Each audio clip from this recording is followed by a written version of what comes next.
Bayangkan jika selama bertahun-tahun hidupmu terpenjara di kursi roda, lalu suatu hari seorang asing datang membawa janji aneh. Sebuah ritual kuno yang katanya bisa membuatmu berjalan kembali. Mustahil? Inilah kisah Naila, wanita cantik yang menemukan harapan di tempat yang tak pernah ia bayangkan sebelumnya.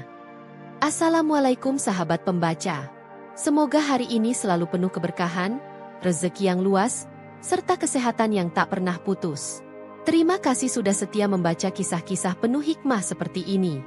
Jangan lupa dukung terus dengan cara subscribe, like, dan bagikan, agar semakin banyak orang bisa mengambil pelajaran. Salam hangat saya kirimkan dari kota Malang yang sejuk, tempat di mana kisah ini bermula. Nama Naila Putri, seorang gadis 27 tahun dengan paras ayu khas Jawa Timur. Kulitnya kuning langsat, rambut hitam legam yang selalu ia biarkan terurai, serta sepasang mata bulat yang dahulu mampu memikat siapa saja yang berani menatapnya lama-lama. Namun, kecantikan Naila kini hanya tinggal wajah, karena tubuhnya sudah lama tak mampu berdiri. 5 tahun lalu, sebuah kecelakaan tragis di jalan raya merenggut langkahnya. Sejak itu, kursi roda menjadi takdir yang harus ia terima, menggantikan kaki yang dulu begitu bebas berlari. Hari-hari Naila berubah muram sejak kejadian itu. Sebelum kecelakaan, ia dikenal aktif dan ceria. Ia mahasiswa seni tari di salah satu kampus negeri Malang, bahkan pernah beberapa kali tampil dalam acara besar. Dunia baginya kala itu penuh warna. Panggung, musik, kostum, dan tepuk tangan penonton. Namun kini, yang tersisa hanyalah kamar sempit, tembok pucat, dan kursi roda yang mengekang. Setiap kali ia melihat sepatu dansa yang dulu ia simpan di rak, hatinya seperti diremas. Aku mungkin tak akan pernah memakainya lagi, batinnya pahit. Meski demikian, Naila tidak ingin terlihat lemah di hadapan keluarganya. Ayahnya, Pak Hasan, seorang pensiunan guru, dan ibunya, Bu Rini, seorang ibu rumah tangga sederhana, sudah cukup lelah mencari berbagai cara penyembuhan. Mereka menjual sawah kecil warisan keluarga demi biaya operasi di rumah sakit besar Jakarta. Mereka juga rela bolak-balik melakukan terapi mahal di Surabaya. Semua ditempuh, namun hasilnya nihil. Maka Naila memilih untuk tersenyum, menahan rasa sakit sendirian di malam hari ketika semua sudah terlelap. Doa menjadi teman setia Naila. Hampir setiap malam, ia berbisik lirih sambil menatap langit-langit kamar. Ya Allah, aku tidak meminta banyak. Aku hanya ingin bisa bersujud dengan sempurna, dengan kakiku sendiri. Aku hanya ingin merasakan lagi tanah di bawah telapak kaki. Namun doa itu seperti menggantung di udara. Tak pernah ia lihat jawabannya. 5 tahun menunggu, 5 tahun berharap, hingga hatinya mulai terbiasa dengan rasa putus asa. Ia menerima takdir, meski jauh di lubuk hati, keinginan untuk berjalan lagi tak pernah benar-benar padam. Tetangga, teman lama, bahkan orang asing, sering datang membawa janji. Ada yang bilang bisa menyembuhkan dengan pijat refleksi, ada pula yang membawa air doa, bahkan ada yang menyuruhnya meminum ramuan pahit dari akar tak jelas. Semuanya hanya menambah luka. Beberapa kali tubuh Naila justru semakin sakit setelah mencoba. Hingga akhirnya ia memutuskan menolak siapapun yang datang membawa pengobatan aneh. Baginya, semua hanya ilusi. Ia ingin hidup tenang, meski di kursi roda sekalipun. Namun takdir tidak pernah bisa ditebak. Suatu sore di musim hujan, ketika angin dingin Malang meniupkan aroma tanah basah, pintu rumah keluarga Hasan diketuk seorang lelaki yang sudah lama tak terlihat. Namanya Pak Darto, seorang TKI yang baru saja pulang kampung setelah puluhan tahun bekerja di Malaysia. Wajahnya penuh garis kelelahan, namun sorot matanya berbeda, tajam, mantap, seolah menyimpan rahasia besar. Dan dari lelaki inilah, perjalanan penuh misteri Naila akan segera dimulai. Pak Darto duduk di ruang tamu sederhana rumah keluarga Hasan. Kursi kayu tua berderit ketika tubuh kurusnya menempel. Wajahnya yang tirus dibingkai kumis tipis, sorot matanya penuh pengalaman hidup keras. Sudah lebih dari 20 tahun ia bekerja di Malaysia sebagai buruh perkebunan sawit, berangkat sejak muda demi menghidupi istri dan 2 anak yang kini sudah beranjak dewasa. Pulangnya kali ini bukan hanya karena kontrak kerja habis, melainkan karena ada sesuatu yang ia bawa. Sebuah titipan pengetahuan kuno dari seorang tabib tua keturunan Jawa yang ditemuinya di negeri jiran. Naila, yang duduk di kursi roda, awalnya enggan menatap tamu itu lama-lama. Baginya, semua orang yang datang hanya menambah luka lama, Janji kosong yang pada akhirnya hilang begitu saja. Tapi ada sesuatu yang berbeda dari tatapan Pak Darto. Bukan tatapan kasihan, bukan pula tatapan ingin diakui sebagai penyelamat. Sorot matanya justru meyakinkan, seolah ia sudah tahu apa yang harus dilakukan. "Nak Naila," katanya lembut, "aku tahu kau sudah bosan mendengar janji-janji. Tapi izinkan aku sekadar bicara. Tidak ada paksaan." Suaranya berat, tenang, membuat ruang tamu malam itu terasa hening. Obrolan pun mengalir. Pak Darto bercerita bahwa beberapa tahun lalu ia pernah jatuh sakit parah. Badannya panas tinggi berhari-hari, dokter di Malaysia pun angkat tangan karena tidak menemukan penyebab jelas. Saat itu, seorang teman sesama perantau mempertemukannya dengan seorang tabib tua bernama Ki Samiran, orang Jawa yang sudah lama merantau dan menetap di sebuah desa kecil di Johor. Tabib itu tidak hanya memberinya ramuan pahit dari daun dan akar, tetapi juga melakukan sebuah ritual sederhana, membacakan doa-doa, menaburkan tanah yang diambil dari bawah pohon tua, lalu mengusapkan minyak beraroma rempah di keningnya. Ajaibnya, hanya 3 hari kemudian Pak Darto benar-benar sembuh. Sejak saat itu, Pak Darto merasa berhutang budi. Ia meminta Ki Samiran untuk mengajarinya ilmu tersebut. Sang tabib menolak berkali-kali, katanya ilmu ini tidak bisa sembarangan diwariskan. Namun akhirnya, setelah melihat kesungguhan Darto, ia mau membagi sebagian pengetahuan dengan satu pesan penting. "Suatu hari, kau akan bertemu orang yang benar-benar membutuhkan. Gunakanlah ilmu ini hanya untuk kebaikan, bukan untuk keuntungan pribadi." Pesan itu melekat kuat di benaknya selama bertahun-tahun. Dan ketika ia melihat Naila malam itu, kursi roda di sudut ruang seakan menjawab janji yang pernah ia dengar. Naila mendengarkan dengan wajah datar. Hatinya setengah percaya, setengah menolak. Ia sudah terlalu sering kecewa. Namun berbeda dengan orang pintar lain yang selalu menyombongkan diri, Pak Darto justru merendah. "Aku bukan penyembuh. Aku hanya perantara. Semua kembali kepada kehendak Allah. Jika kau ridha, mari kita coba. Jika tidak, aku tidak akan memaksa," ucapnya. Kata-kata itu membuat Naila terdiam lama. Ibunya memegang tangannya, berbisik lembut, "Nak, tidak ada salahnya memberi kesempatan. Kita sudah berusaha kemana-mana. Mungkin inilah jalan yang ditunjukkan Tuhan." Malam itu, suasana rumah berubah. Bukan lagi obrolan ringan antar tetangga, melainkan pertemuan dua jiwa yang sama-sama menunggu jawaban takdir. Pak Hasan, ayah Naila, mengangguk pelan, seakan memberi restu diam-diam. Naila sendiri masih ragu. Tapi ada secuil harapan yang kembali menyala, meski ia berusaha menekannya agar tidak membesar. Di luar, hujan turun pelan, membasahi tanah Malang yang dingin. Bagi keluarga Hasan, malam itu hanyalah awal dari percakapan. Tapi bagi Pak Darto, itulah saatnya benih yang dititipkan Ki Samiran mulai mencari tanah untuk tumbuh. Hari berganti minggu, namun kata-kata Pak Darto masih terngiang di telinga Naila. Ia menolak secara halus di awal, tapi semakin lama, rasa penasaran dan bisikan kecil dari hatinya sulit diredam. Ada sesuatu dalam tatapan Pak Darto yang membuatnya berbeda dari penyembuh lain. Akhirnya, setelah banyak pertimbangan, Naila memberanikan diri memberi izin. Malam itu, rumah sederhana keluarga Hasan berubah menjadi ruang penuh harap.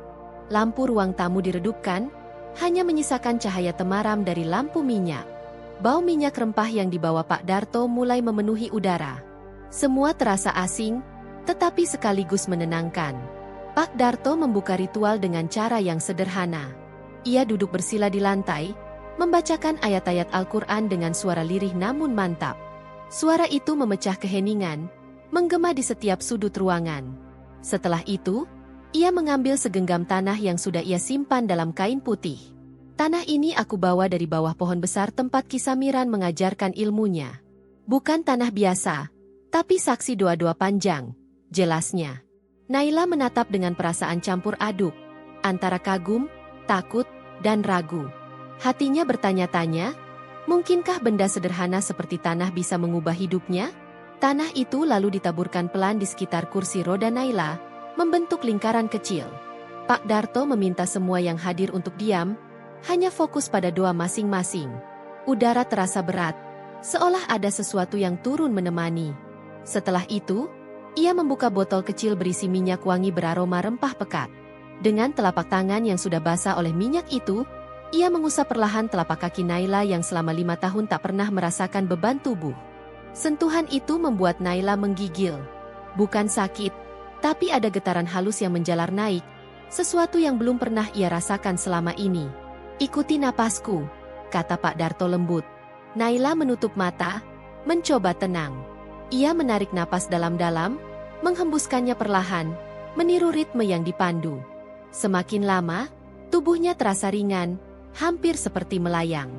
Suara Pak Darto terus melantunkan doa-doa, sesekali dalam bahasa Arab, sesekali dalam bahasa Jawa kuno yang tak ia mengerti. Aneh, tapi justru membuat hati Naila semakin pasrah. Dalam keadaan setengah sadar, ia merasa seakan ada sesuatu yang berputar di sekeliling tubuhnya, seperti pusaran. Ritual itu berlangsung hampir 1 jam.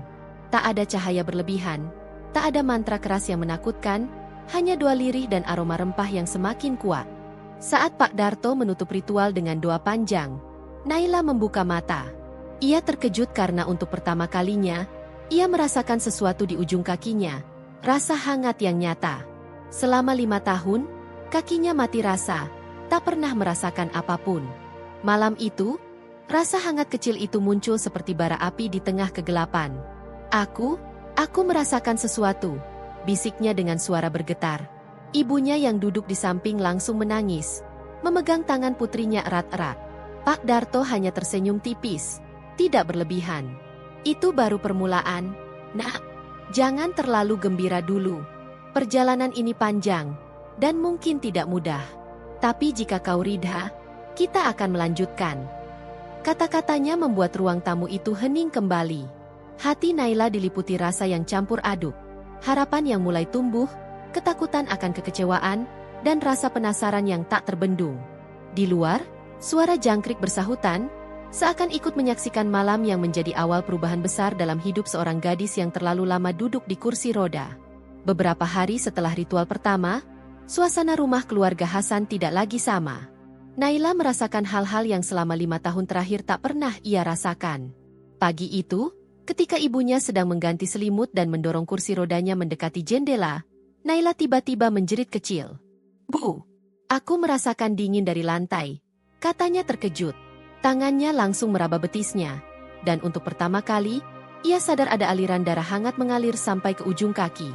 Sensasi itu membuat tubuhnya bergetar hebat, seperti mimpi yang tak pernah ia bayangkan lagi.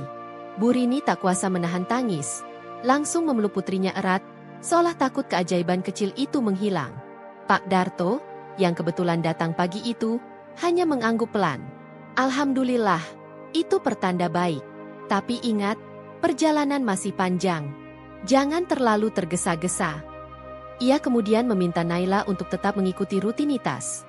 Doa, latihan pernapasan, serta pengolesan minyak rempah di kedua telapak kaki. Setiap kali minyak itu diusap, Naila merasakan seperti ada percikan listrik halus yang menjalar ke atas. Rasa itu kadang membuatnya meringis, kadang membuatnya ingin tertawa karena geli. Namun, baginya, rasa apapun yang muncul adalah anugerah, sebab 5 tahun lamanya ia tak merasakan apa-apa selain mati rasa. Malam berikutnya, ritual kembali dilakukan. Kali ini, Pak Darto menambahkan sesuatu yang berbeda. Ia membawa mangkuk tanah liat berisi air yang sudah diracik dengan potongan daun kering. Air itu berwarna kecoklatan, beraroma pahit yang menusuk hidung. "Air ini bukan untuk diminum, tapi untuk merendam kakimu," jelasnya. Naila menurut. Saat kedua kakinya direndam, ia mendesah kaget. Air itu terasa panas di awal, lalu berubah dingin, lalu berdenyut seperti ada kehidupan sendiri. Tubuhnya berkeringat dingin, dan matanya tak lepas dari riak air yang berputar pelan seakan digerakkan dari dalam. Perubahan tak hanya terjadi pada tubuh Naila, tetapi juga suasana rumah. Malam-malam menjadi terasa berbeda. Ayahnya yang biasanya santai kini sering termenung, merenungkan apa yang sebenarnya terjadi. Ibunya setiap hari berdoa lebih lama dari biasanya, seakan ingin meneguhkan bahwa semua ini bukan tipu daya setan. Bahkan tetangga mulai berbisik-bisik, heran melihat rumah keluarga Hasan sering didatangi Pak Darto hingga larut malam. Ada yang sinis, menganggap ini hanya buang-buang waktu, ada juga yang diam-diam penasaran. Namun keluarga itu memilih tutup telinga. Bagi mereka, Secuil harapan yang tumbuh di kaki Naila lebih berharga daripada komentar orang lain. Tanda-tanda kecil semakin nyata. Suatu sore, ketika Naila sedang merasakan angin sore dari kursi rodanya, tiba-tiba jari kakinya bergerak. Sangat pelan, hampir tak terlihat, tapi cukup membuat ibunya menjerit. "Kau lihat, Nak, kau menggerakkan kakimu." Naila sendiri terkejut, tak percaya dengan apa yang baru saja terjadi. Jantungnya berdegup kencang, air mata tumpah tanpa bisa ditahan. Selama 5 tahun, ia bermimpi bisa merasakan ini, dan kini, jari kakinya benar-benar patuh meski hanya sepersekian detik. Ia menangis lama, menutup wajah dengan kedua tangannya, tak peduli meski tubuhnya gemetar karena emosi bercampur bahagia. Pak Darto datang malam itu, dan ketika mendengar kabar jari kaki Naila bergerak, ia tersenyum, tapi lagi-lagi tidak berlebihan. Itu adalah isyarat. Jangan berhenti, jangan putus asa. Tapi ingat, jangan juga terlena. Kesembuhan bukan hadiah instan. Ia datang melalui ujian. Kata-katanya membuat Naila merenung. Benarkah Tuhan sedang menguji kesabarannya? Atau ini hanya tipuan rasa? Namun, ketika ia menatap kakinya sendiri, ia tahu satu hal pasti. Untuk pertama kalinya dalam 5 tahun terakhir, ia kembali memiliki harapan nyata. Dan harapan itu kini tumbuh menjadi api kecil yang siap membakar seluruh keraguannya. Pagi itu udara Malang terasa lebih segar dari biasanya. Sinar matahari menembus jendela kamar Naila, menimpa wajahnya yang tampak lebih cerah dari hari-hari sebelumnya. Malam tadi ia kembali bermimpi berjalan, tapi kali ini bukan sekadar mimpi. Ketika ia bangun, otot pahanya terasa kaku seperti habis dipakai berlari. Sensasi itu membuatnya gelisah sekaligus bersemangat. "Pak, Bu, aku merasa seperti ada tenaga baru di kakiku," katanya dengan mata berbinar. Pak Hasan hanya bisa menatapnya, seolah tak berani mengucapkan apapun. Tapi di matanya, ada secercah keyakinan yang tak bisa disembunyikan. Hari itu, Pak Darto datang membawa sebatang tongkat kayu panjang. Benda itu terlihat sederhana, batang pohon yang sudah dipoles rapi, namun terasa kokoh ketika digenggam. Tongkat ini bukan jimat, hanya penopang. "Gunakan untuk belajar berdiri," katanya. Naila menelan ludah, tubuhnya gemetar hebat. 5 tahun lamanya ia tak pernah mencoba berdiri. Bayangan jatuh selalu menghantui. Tapi dorongan semangat dari ibunya membuat ia memberanikan diri. Dengan hati-hati, ia menggeser tubuhnya dari kursi roda, kedua tangan memegang tongkat erat-erat, sementara Pak Darto berdiri di belakang untuk berjaga. Detik itu, waktu seakan berhenti. Keringat dingin mengalir dari pelipis Naila. Tubuhnya gemetar, kakinya berdenyut seperti disetrum. Perlahan, ia menekan tongkat ke lantai, mencoba mengangkat tubuhnya. Otot pahanya terasa menjerit, betisnya seperti ditusuk ribuan jarum. Namun, seiring dengan teriakan doa dari bibir ibunya, ia berhasil mengangkat tubuh setengah berdiri. "Allahu Akbar!" Suara Burini pecah diiringi tangisan. Naila menggigil, tubuhnya limbung. Tapi ia berhasil merasakan telapak kakinya menahan beban tubuh meski hanya beberapa detik. Itu cukup. Itu adalah keajaiban yang selama ini hanya menjadi mimpi. Tangis bahagia memenuhi ruangan. Naila jatuh kembali ke kursi roda. Tapi senyumnya tak pernah selebar itu sebelumnya. Aku berdiri. Bu, meski sebentar, tapi aku berdiri," katanya sambil terisak. Ibunya memeluknya erat. Sementara ayahnya menunduk, menutup wajah dengan kedua tangan, suaranya bergetar menahan tangis syukur. Pak Darto menepuk bahu Naila lembut. "Itulah awalnya. Jangan anggap remeh meski hanya beberapa detik. Itu pertanda bahwa tubuhmu mulai mengingat caranya." Kata-kata itu menjadi cambuk semangat yang menyalakan api tekad dalam hati Naila. Hari-hari berikutnya penuh perjuangan. Setiap pagi, Naila berlatih berdiri dengan tongkat. Kadang ia hanya mampu bertahan 5 detik, kadang 10 detik, lalu terjatuh dengan tubuh basah oleh keringat. Kakinya sering kram hebat, bahkan membuatnya menangis kesakitan. Namun, berbeda dengan dulu, air mata itu bukan lagi tanda putus asa, melainkan tanda perjuangan. Setiap tetes keringat adalah bukti bahwa tubuhnya merespons, bahwa ia sedang menuju titik yang lebih baik. Dan setiap kali hampir menyerah, suara ibunya selalu hadir. "Nak, kalau kau bisa bertahan 5 tahun di kursi roda, kau juga bisa bertahan 5 menit berdiri." Perubahan itu akhirnya menggetarkan seluruh lingkungan sekitar. Tetangga yang awalnya sinis kini terdiam. Beberapa datang diam-diam untuk melihat sendiri apakah kabar itu benar. Mereka menyaksikan Naila berdiri dengan tongkat di ruang tamu. Wajahnya penuh keringat tapi matanya berbinar. Bisik-bisik mulai berubah menjadi doa. Orang-orang yang dulu mencibir kini ikut terharu. Namun bagi Naila, semua komentar itu tak penting. Yang terpenting baginya hanyalah satu hal. Langkah pertama telah ia capai. Dan kini, ia berjanji dalam hati, tidak akan berhenti sampai ia benar-benar bisa berjalan kembali. Hari itu menjadi hari yang tak akan pernah dilupakan keluarga Hasan. Setelah berbulan-bulan melewati ritual, doa, dan latihan penuh air mata, pagi itu Naila merasa tubuhnya lebih ringan dari biasanya. Ia bangun dengan semangat yang berbeda, seolah tubuhnya sudah menunggu momen besar. Pak Darto datang lebih awal, membawa seikat daun hijau yang katanya akan menjadi penutup dari seluruh rangkaian ritual.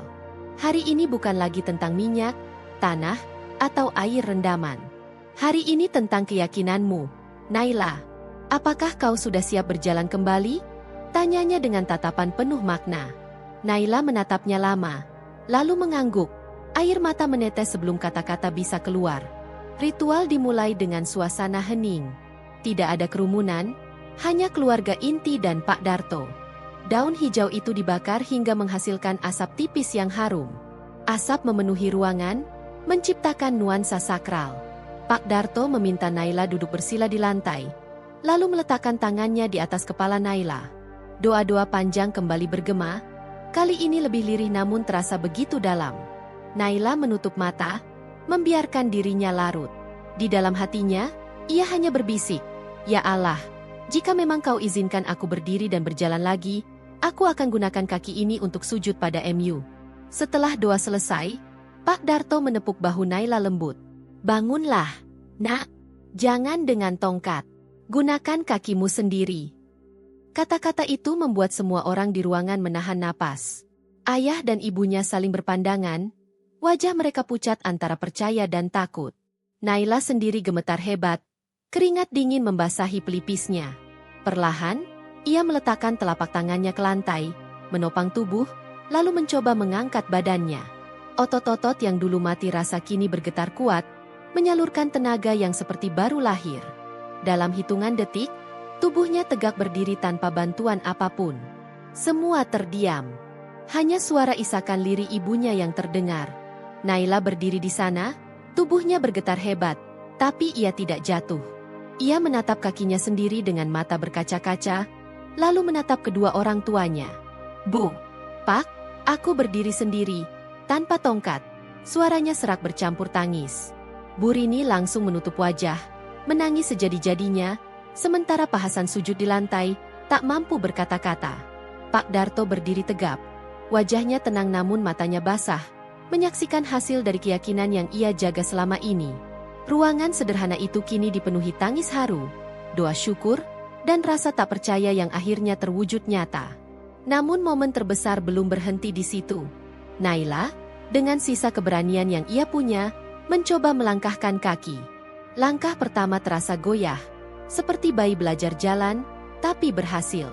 1 langkah, 2 langkah, lalu 3 langkah. Semua orang di ruangan bersorak bahagia, seolah baru menyaksikan sebuah mukjizat langsung di depan mata. Naila menangis sambil tersenyum, tubuhnya lemas tapi hatinya berkobar. "Aku berjalan, Bu, aku berjalan," serunya dengan suara bergetar. Tangisan bercampur tawa memenuhi ruangan, menciptakan suasana yang tak akan pernah terlupakan sepanjang hidup mereka. Sejak hari itu, kehidupan Naila berubah total. Ia perlahan kembali bisa beraktivitas, meninggalkan kursi roda yang selama 5 tahun menjadi penjara hidupnya. Tetangga yang dulu mencibir kini datang memberi selamat, bahkan banyak yang minta didoakan olehnya.